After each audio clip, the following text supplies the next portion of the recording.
What exactly is a dream hunter? Madison asked. He felt her gaze pin him down and knew she spoke to only him. A protector of the innocent. When someone who has done nothing to warrant the wrath of God is in danger, a dream hunter can connect with them and save them with no physical contact between the two, using dreams as a portal.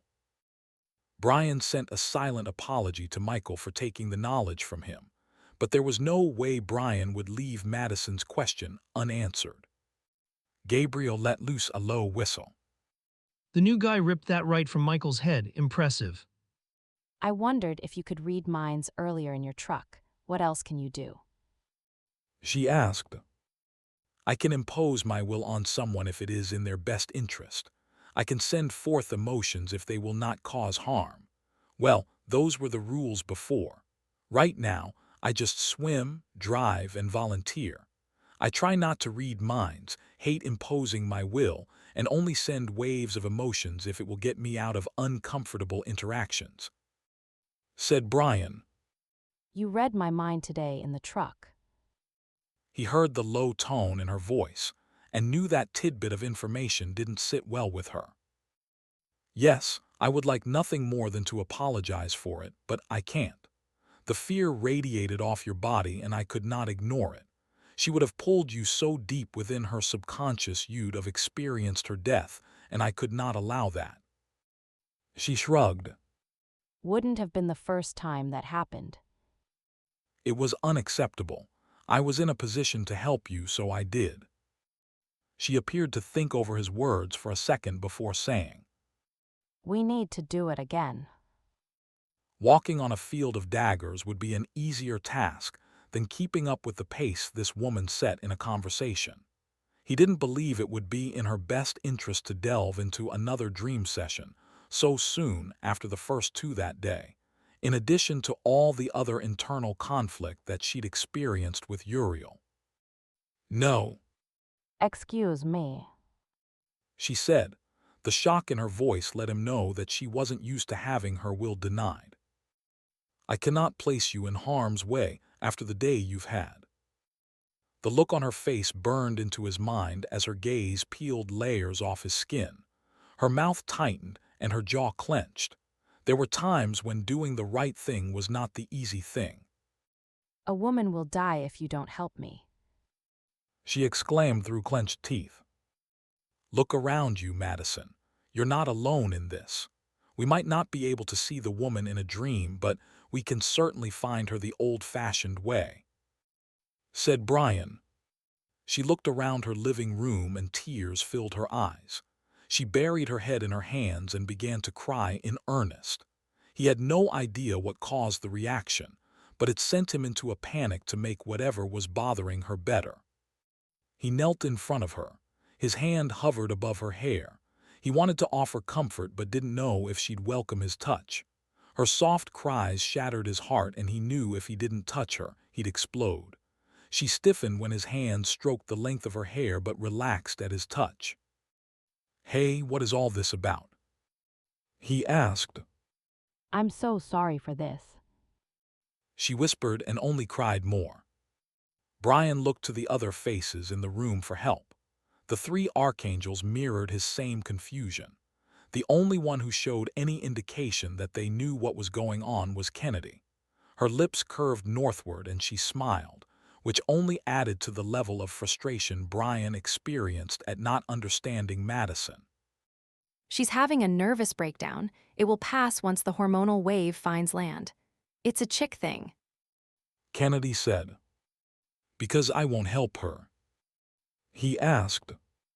I suspect it's more because you told her she wasn't alone than because you said no. He decided right then and there that everyone on the planet spoke in riddles and felt a surge of homesickness that rivaled the first few days upon his arrival to the land of the humans. Nothing made sense on this rock, not the people, not the random civilized rituals they clung to for no other reason that it had been done for centuries. Madison lifted her head and wiped her eyes. Her face flushed as she looked around the room. I don't know what just came over to me. She said, Sometimes everything looks better after a good cry. Now, show them the picture, and let's see how we can save this woman without frying the few brain cells you have left. Kennedy said. She sat down on the sofa and put her arm around Madison, just as Brian longed to do. Picture. All four men spoke at the same time. Kennedy explained about the projectile rock with the image of the kidnapped woman. Brian wanted to rip the creature limb from limb that caused the woman in front of him a moment's fear. That's why you have to help me go to her. Madison tried again. We will save her another way. Uriel returned and handed Kennedy a steaming mug. Brian could smell the bitter coffee from across the room and wondered if he planned on waking the dead with it. I don't understand why you won't do this. She persisted. The doorway works both ways, Madison. While you dreamed of him attacking, he dreamed of you sleeping, or driving to the gym, or sitting in your sea-green kitchen drinking decaffeinated coffee. He could tell by the look on her face that she had never considered the attacker could dream of her, with the clarity she dreamed of his victims. That's how he knew my car and where to throw the rock. Yes, sweetie. Switch to caffeinated, and you'll join the rest of us at the big girl table in no time. Kennedy winked at Madison. He's coming for me next. Madison's voice rang out. The declaration surprised no one, but still managed to create chaos as everyone began to talk at once. They each took a turn reassuring Madison nothing would happen to her. So when do we start training? She asked. It took Brian a moment to catch up. Then he remembered when they walked in, Kennedy and Madison discussed Dream Hunter training.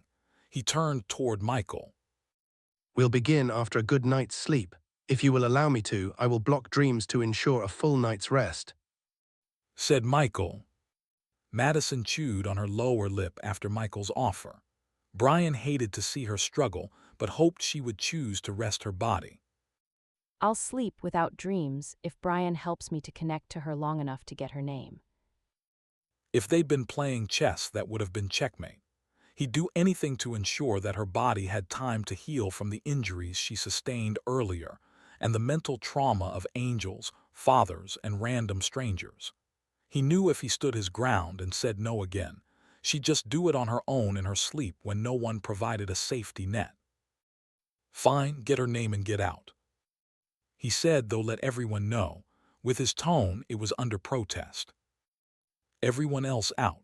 If he connects with her, I don't want him to know half the heavens are standing beside her. If his assertiveness bothered her, she showed no outward sign of it. The only person who appeared to want to protest was Kennedy, but Uriel took her by the hand and led her from the room. I mean it, Madison, her name only. If you do anything else, I'll break the connection. You aren't my boss, Brian. Don't think that because I'm inclined to agree to your demands that it means I'm listening to you. Even irrational, overemotional females can succumb to logic on occasion.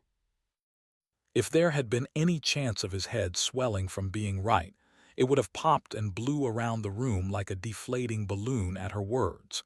He bit back a smile at the steel within her. Her strength continued to amaze him. I understand, let's do this, he said. To his surprise and delight, she slipped her hands over his. He stared into her eyes and calmed all his thoughts so that he could only focus on her. Her eyes fluttered closed. Her grip on his hands tightened and he sensed her fear. He spoke in her mind, whispered reassurances, and helped her quiet her thoughts enough to find who she searched for. It only took a moment before her eyes jerked open, and she sat up straight. Her name is Tiffany Calloway.